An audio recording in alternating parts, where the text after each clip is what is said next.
This is the Chapter 3 Stigma Podcast.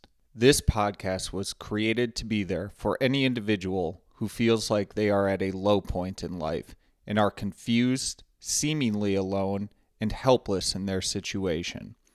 I am a recovering alcoholic, and I felt this way too, until I sat across the table from another addict who shared his story and made me realize that I was not alone in my struggles. My life was saved by this realization, and I hope to help anyone struggling by sharing my story to show you that you are not alone and that life can contain unbelievable riches and meaning. Welcome. I am glad you are here.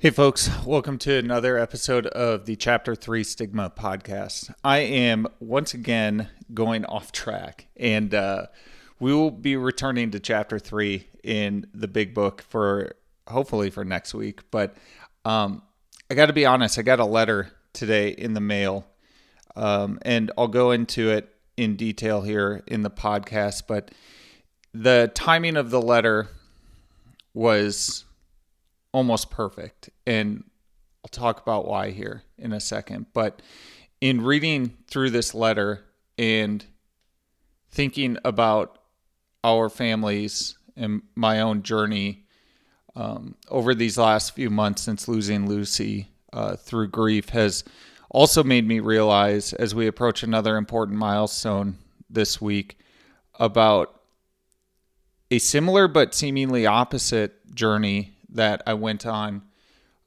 shortly after leaving rehab until the time that we found out about Lucy's health condition and about all of the unknowns and the journey that we were about to embark on through our daughter's life.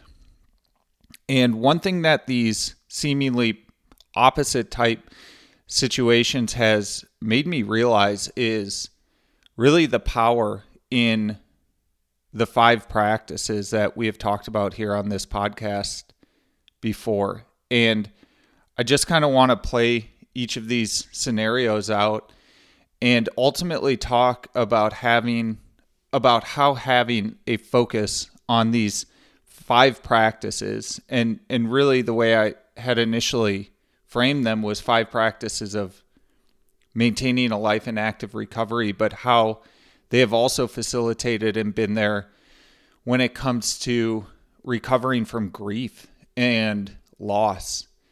And what's interesting for me to reflect back on in my experience going through both of these scenarios was that both extreme ends of the spectrum, the extreme highs and euphoria from leaving the time that I left rehab and found myself in and committed to a life in active recovery, compared to the low lows of walking away from the hospital after losing Lucy.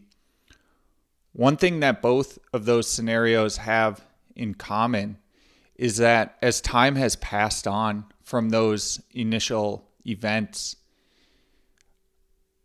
physically, emotionally, and spiritually, I, as well as Alyssa, have settled down from those high highs and low lows and found ourselves in a new normal.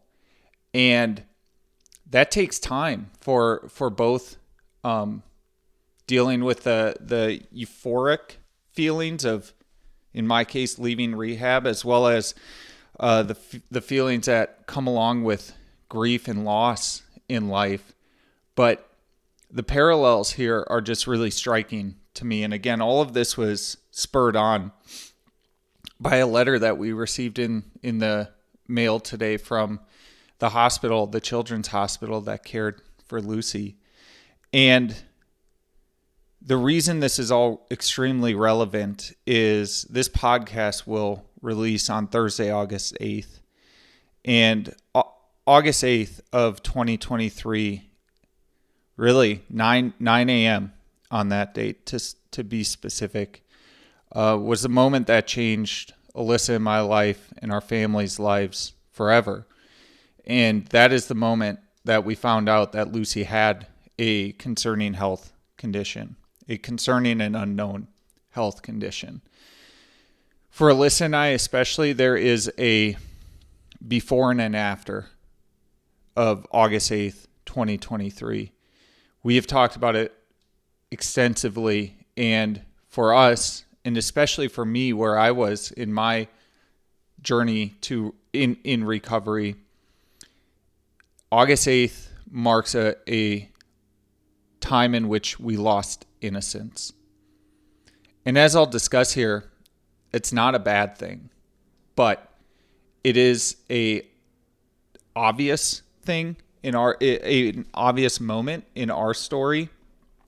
And again, just looking at the parallels between this euphoria that existed in leaving rehab and then settling into, what I see as a new normal, coupled with the extreme grief and loss that we were suffering through after we did lose Lucy.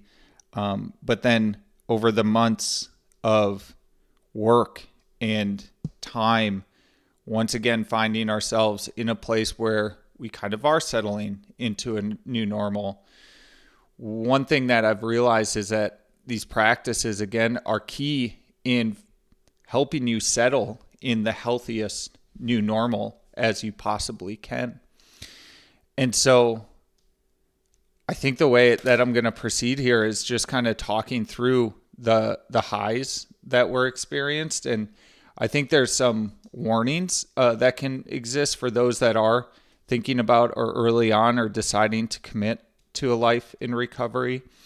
And then talk about how the progression from the ultimate lows of death and loss can someday slowly change and allow yourself to find a new healthy normal. And so, as I've talked about on the podcast before regarding leaving rehab, I was I was excited, obviously, no doubt there. I was committed, but I was also a little bit afraid. And one of the markers and one of the moments that I was genuinely fearful of, or just like I didn't know what to expect, was the 90-day milestone. So there's a concept in the world of recovery. It's called the pink cloud syndrome.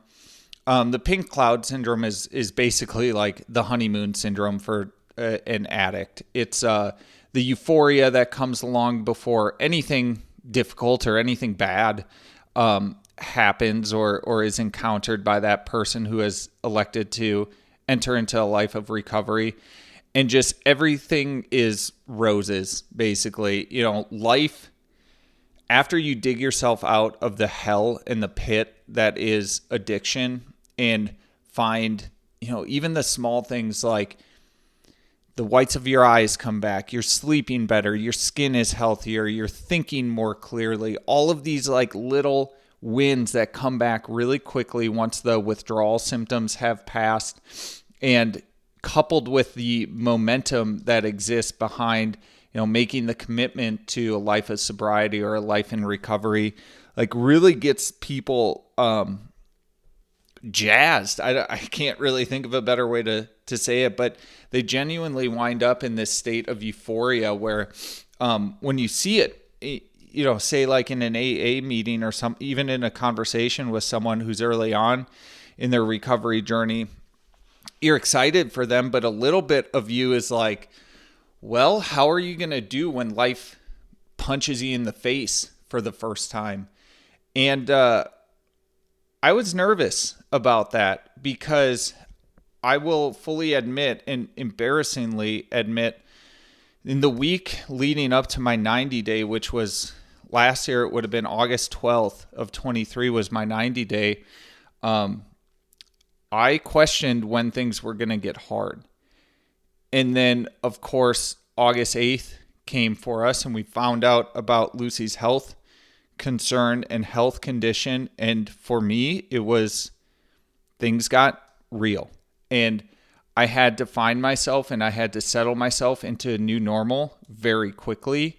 This was a intense and severe emotional and spiritual disruption. I can say wholeheartedly how grateful I am that my spiritual disruption landed the way that it did. And I've described it before, but the more I talk about it, the better I get at kind of characterizing what actually happened. And where I've landed is like the best way to explain and communicate this is those old thought patterns that I had that led when I found out in the when the doctor said, I'm seeing something concerning with your daughter. When I heard those words, my old thought patterns of this is what you deserve, this is God punishing you for all your past sins. It's like those flashed through my mind first, and it's almost like I saw them.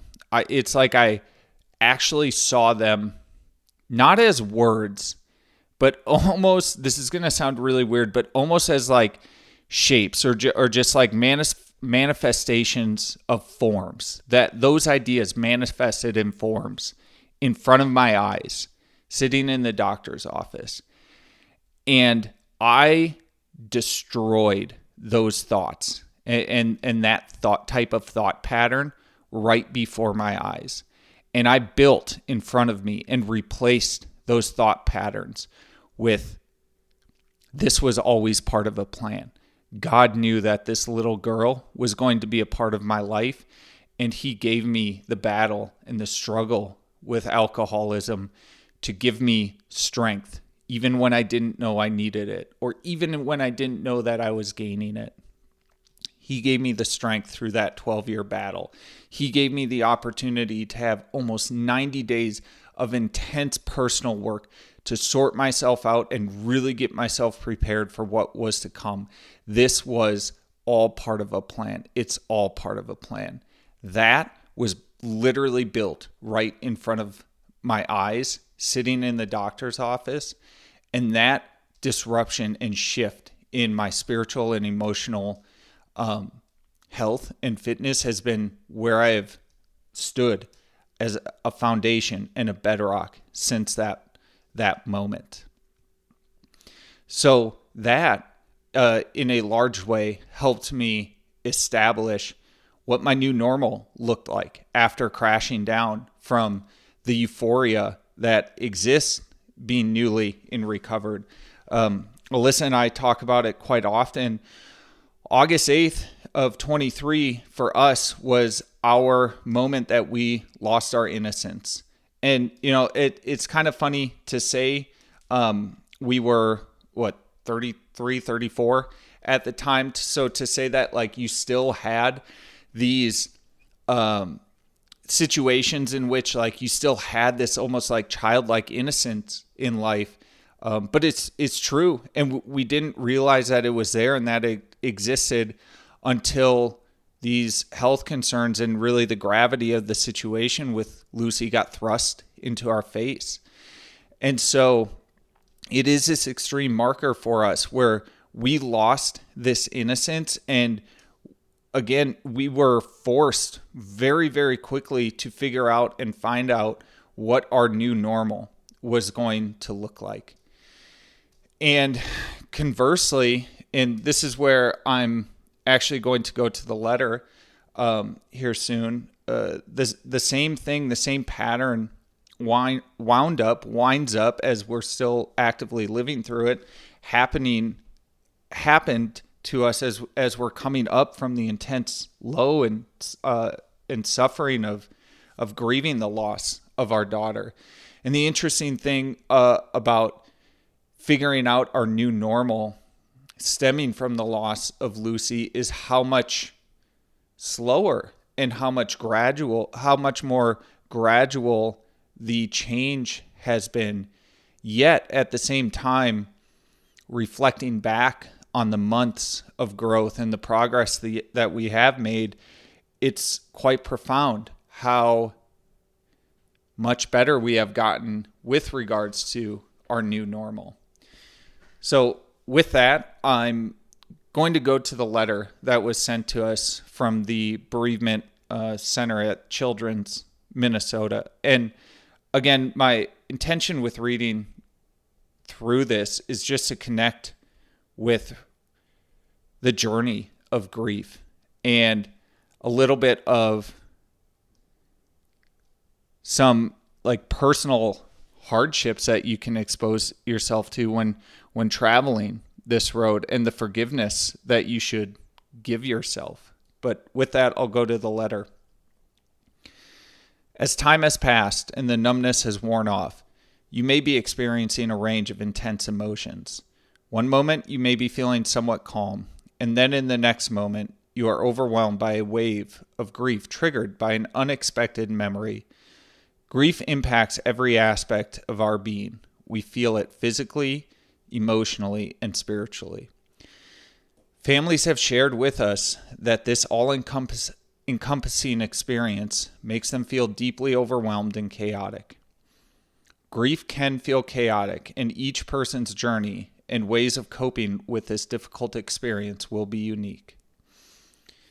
You may have discovered that your community of support has taken shape in a way you didn't anticipate. People you thought would be present are perhaps not, and others who didn't expect to be available have come forward in ways you couldn't have imagined. New relationships may have been formed and others let go. Initially, you may have had numerous opportunities to share your story, and now there may be fewer moments for which this is happening. Some families tell us it can feel as if the world is moving forward and that they are being left behind, or that they have a sense people expect them to be, quote, over their loss when they actually may be needing more understanding. These feelings and experiences are common, and we encourage you to seek support in ways that are most helpful to you. Know that there is no right or wrong way to grieve. We are unique human beings, and the relationships we forge with our children are as individual as we are. What is most important is that you find what will be meaningful for you both now and in the future. So I was just very struck at both the timing and the content of that message. Obviously, coming up on the 1-year anniversary of finding out about Lucy's health condition had me reflecting back quite heavily on just the journey. And, these days that existed between leaving rehab and finding out about her health condition are a frame of mind that I will never again have in my life. And as seemingly difficult as that is to say, I am actually okay with that. And I am grateful for what I know of the world right now and for what I experienced as well, because what it has shown me is the power of the practices that we have talked about here on as a part of the Chapter 3 Stigma podcast and newsletter. And again, those are movement, gratitude, vision, spiritual connection, and community. I just look at those practices and I overlay how they helped me going from my high to my new normal after finding out about Lucy and then just figuring out how to settle into the day-to-day, the week-to-week, and the commitment to life in active recovery. And then the way that those practices played out following the passing of Lucy. This isn't something I have gone into a whole lot of detail about, but in the days and weeks after losing Lucy, while we were still in Minnesota, I did not go back to work. Alyssa was not working. We were basically focused on getting from one doctor's appointment, one follow-up doctor's appointment to the other. And we had 1 to 2 a week. We had a lot of time to fill outside of that. And for me, where I found myself coming back to were the practices. And it's not like I had to start from square one, because in a large way, having gone through this process and learned about the power of these practices in entering into active recovery, I could kind of work a few of them in parallel, or just at the very least check in and ensure that I was putting that practice to work. And so in those days, in the first few weeks after losing Lucy, really the only thing that I was doing that was getting me out of the house was I was going to the gym and I was moving my body. And I was finding space and time after that to sit and think. And part of the cues that I would give myself during this time was to find things that I was grateful for. We slowly started talking about and piecing together what the vision of our future looked like. Now, one thing that I've learned is during these intense moments of upheaval and loss and change that occurs, I think one of the most healthy things to do is pull your vision back. I wasn't worried about where I was going to be with my career, even with our family in 3 years, in 5 years. I didn't care about that. None of that mattered in the days and weeks following Lucy's loss. When it came to vision, a lot of it was focused on that day, how to get up the next day. How do you make sure you're not just staying in bed, glued to the bed, unable to peel yourself out? How do you give yourself some reason for action? And for me, a lot of that motivation came from the fourth step, the spiritual connection. Knowing that as difficult as this suffering was to bear and the loss was to go through, knowing that this was all part of a greater plan. And that the way I thought about it was God was asking me and almost requiring me to continue to work towards our new normal and to just figure out the next thing. And that alone was reason enough to get out of bed in the morning for me. And then finally, the aspect of community and just how, as this letter really portrays incredibly beautifully, people you thought would be present are perhaps not, and others you didn't expect to be available have come forward in ways you couldn't have imagined. I will say, I have heard this in talking with other people that have gone through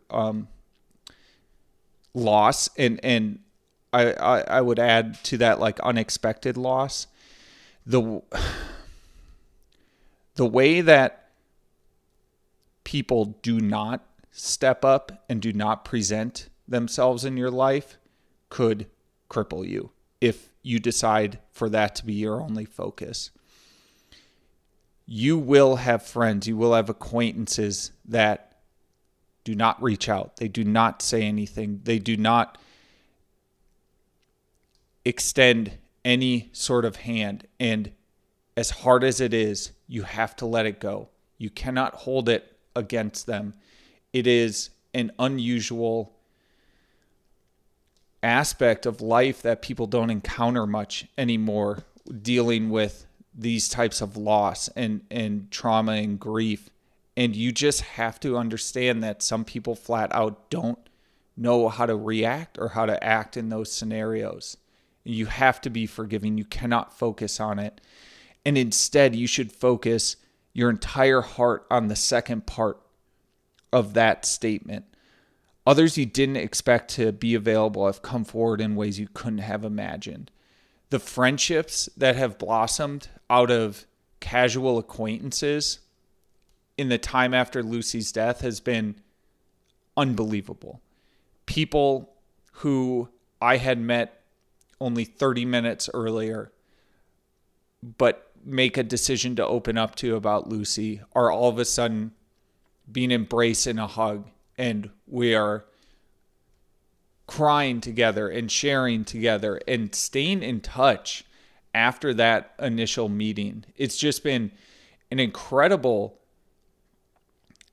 part of our lives in the months after losing Lucy, is the beautiful friendships that and connections that we have created with those who have been mere acquaintances, minutes, hours, days before.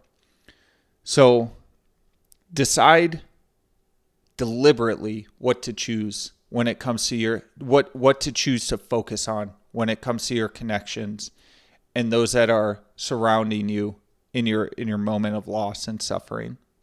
When it comes down to it, we're all just humans. All of us are going to have intense feelings of euphoria or grief that will eventually fade. What I've learned from these two experiences is where you find yourself, where you decide to, where you aim yourself to settle into your new normal is more impactful and more profound than anything else that you will do in your life, because that is the level, that is the state that you are going to be able to maintain from that point moving forward. So while your loss may bring you intensely low, or your euphoria may bring you intensely high, recognize that, understand where you want your new normal to be, and work the practices. And you can find yourself in a place where you can sustain an incredible, meaningful life despite the high highs and the low lows that have come into your life in the past. So with that, I think that's all I've got for this week.